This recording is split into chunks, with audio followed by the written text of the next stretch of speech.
Goeiemôre vriende en baie welkom by ons oordenkings op hierdie Sondagoggend. Ja, opstanding Sondagoggend. Die Here het opgestaan. Die Here het waarlik opgestaan. Ja, vriende, daarom wil ek julle ook nooi na ons eredienste toe. Vanoggend 8:00 in Wenen en dan ook 10:00 in Mooirivier. U is baie welkom. Vriende, ons gaan voort met 'n teks uit Jesaja 32 uit. Vanaf vers 9. Nou, is eintlik hierdie oordeelsaankondiging. Sorgelose vroue, staan op, luister na my stem. Dogters vol vertroue, hoor my woorde. Oor net meer as 'n jaar sal julle sidder, julle wat houtgerus is, want die druiweoes is verby. Daar kom nie meer 'n insameling nie. Raak aan die bewe, sorgelose vroue. Sidder, julle wat houtgerus is. Trek julle uit, ontklee, gord rouklere aan julle heupe. Slaan julle self op die bors oor die pragtige landerye, oor die vrugbare wingerde, oor die grond van my volk. Doringstruike sal daar opkom, ja, waar al die huise vol vreugde, die uitbundige dorpe was. Ja, die vesting lê verwaarloos. Die rumoer van die stad is verby. Die oval en wagtorings word kaalveld vir altyd. 'n vreugde vir wilde donkies, 'n weiveld vir veekeres.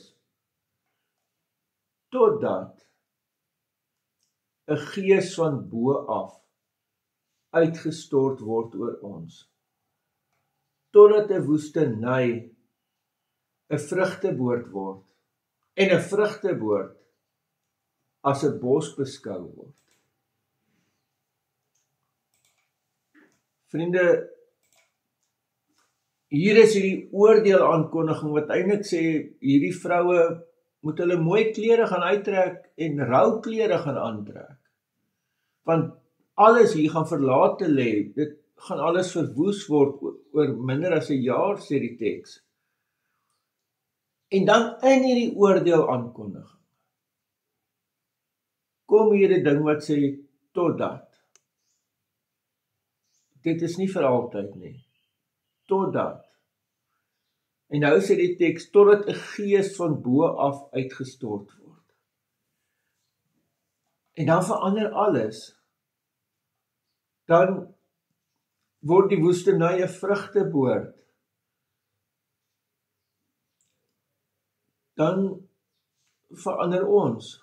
So daar's twee verduidelikings vir hierdie teks. Die een is dat die Here letterlik ons gees gaan verander. En dit pas by tekste wat vra dat die Here ons klipharte uithaal en ons 'n hart van vlees gee, sodat hy dan ons opstandige gees verander en ons 'n gees gee wat aan hom behoort en vir hom wil dien. Dit maak baie sin. Die ander verduideliking is natuurlik dat hier van God se gees, van die Heilige Gees gepraat word, wat God gaan uitstort oor ons, en dat dit nuwe lewe bring, en dat dit alles verander.